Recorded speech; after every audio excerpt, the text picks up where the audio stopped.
Eu recebi essa informação, fui consultar para ver se efetivamente ela tinha alguma fonte que nós pudéssemos atribuir alguma credibilidade.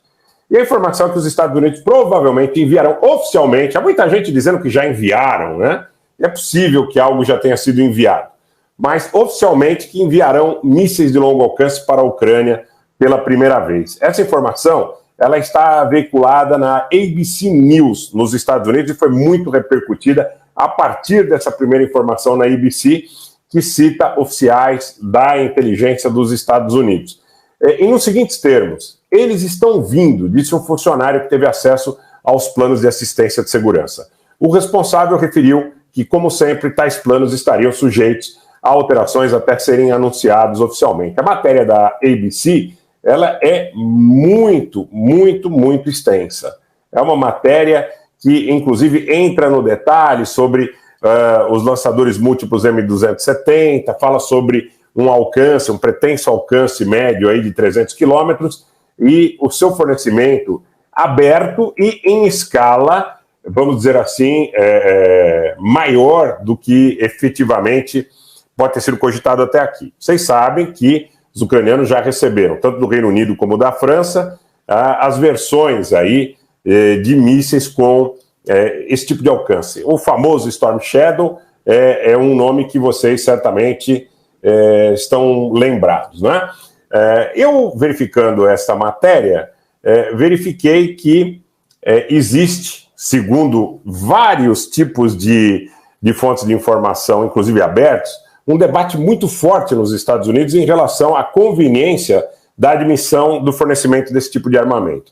Daria, em tese, a condição dos ucranianos promoverem ataques, inclusive dentro da Federação Russa, com poder destrutivo, inclusive com uma acurácia em relação à perspectiva de acerto, diferente do que nós vimos até aqui. Então, neste caso, eu creio que existe um debate muito grande dentro da sociedade nos Estados Unidos em relação a essa situação e também em relação ao que naturalmente poderia haver de represália. Quero colocar para vocês que isso tem um encadeamento total, na minha visão, e que eu já venho conversando com vocês há muito tempo, né, em relação ao campo de batalha, que na minha visão há um impasse de iniciativa.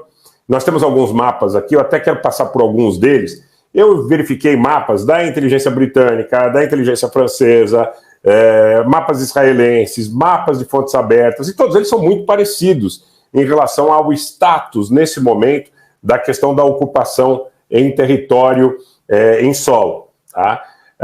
Efetivamente, a Rússia detém uma boa parte do território ucraniano ocupado, mas há muito tempo que há uma certa posição quase que estanque em relação a esses mapas. Eu diria que aproximadamente um ano, há pequenas porções ali ao sul que teriam sido eventualmente objeto de algum pequeno, mínimo, ínfimo avanço ucraniano, mas a maior parte do mapa permanece absolutamente igual, tá? Aparece absolutamente igual.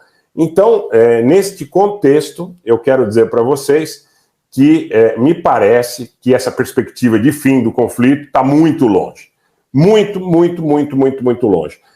Uma notícia, vamos dizer assim, aberta, né, de uma fonte oficial e dita assim, abertamente pelo Zelensky, a CNN hoje, quando ele foi perguntado sobre sugestões para negociar com Putin, ele diz, é impossível chegar a um acordo, então abre aspas para a fala do Zelensky, com o que ele chama de um mentiroso. O presidente da Ucrânia diz que o exemplo de Evgeny Prigozhin, o líder mercenário que morreu num acidente de avião no mês passado, mostra o que acontece quando se tenta fazer um acordo com o presidente russo Vladimir Putin, aí o Zelensky atribuindo a morte do Prigozhin ao Putin, né? E diz que a contraofensiva ucraniana resultou em ganhos muito modestos, mas que ele rejeita qualquer tipo, a essa altura, de sugestão para negociar. Aí ele diz aqui, o fim inflamado do líder do Wagner, depois de aparentemente receber promessas sobre a sua liberdade de continuar a operar, poucas semanas depois de liderar uma revolta contra a forma como Putin lidou com a guerra, foi um aviso a ser ouvido, sugeriu Zelensky. Enquanto os Estados Unidos e outros aliados ucranianos importantes continuam a fornecer armas, sublinhando que as condições para alcançar uma paz, entre aspas, justa e duradoura, ainda não estão reunidas. E a matéria da CNN cita aqui o presidente brasileiro Lula da Silva, que, segundo a CNN, gente, vocês nota, tá, para esse trecho aqui.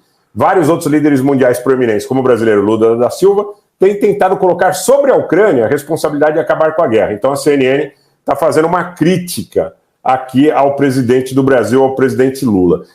Além disso, nesta mesma fala do Zelensky, ele teria terminado retoricamente com a sugestão, né, de que tipo de compromisso o presidente russo, Putin, até aqui teria assumido e cumprido ou deixado de cumprir com a Geórgia e com a Moldávia.